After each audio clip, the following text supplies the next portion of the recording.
Chapter 6314. After saying this, Walter hugged his father and burst into tears. His life has been miserable during this period of time. Some time ago, he had to lie in a dog cage for dialysis every day. Now he still has to do dialysis every day on the boat. The conditions on the boat are worse, and the waves are severe. It is extremely miserable for him, a patient with double kidney failure. He just wants to get back to kennel as soon as possible. At least there, everything around him is fixed and will not shake. It is much more comfortable than on the boat.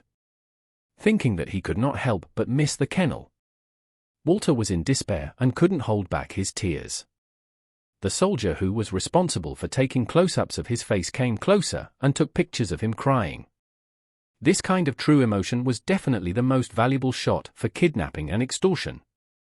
So he reminded loudly, "Sir, cry harder, shed more tears. And it's better to have some snot, so that your mother can pay more happily after seeing it." Walter cried and said, "I'm already crying very badly." The soldier nodded, "It's very sad, but not embarrassing enough. Just think about the fact that you may have to lie on the bed in the kennel for decades for the rest of your life, with dialysis tubes inserted all over your body. This kind of dark life, just thinking about it.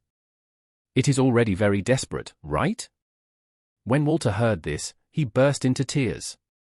And his snot also flowed onto his father Steve. The soldier was satisfied and said, "Okay, you two, it's almost done. We will edit the video and send it to your families. As for whether your families will pay to save you, it depends on which is more important, the blood relationship or the money." After that, he said to the other soldiers, "Take them away." The father and son who were crying and holding their heads were taken back into the cabin. The soldiers edited the video shot on the spot and sent it directly to Joseph. Wu then sent it to Charlie. After receiving the video, Charlie watched it carefully several times. After confirming that there was no key information in it, he instructed Joseph to send the video to Steve Hogwitz's wife, Jenny Hogwitz, through an encrypted channel. During this time, Jenny Hogwitz, who was in the United States, had been waiting for good news from the main family, the Rothschild family. For the sake of her husband and son, the head of the family, Simon sent his eldest son and his heir out. It should not be difficult to find their whereabouts with the strength of the Rothschild family. However, as Steve Rothschild went to China for longer and longer, Jenny couldn't help but feel a little nervous and uneasy. She always felt that if even the Rothschild family couldn't find her husband and son, and any relevant information, that she might not be able to find them in this life. Just when she was thinking about the whereabouts and safety of her husband and son every day, an email was sent directly to the email address she used in the family. When she clicked on the video and saw her embarrassed son and husband in the picture, her tears burst out.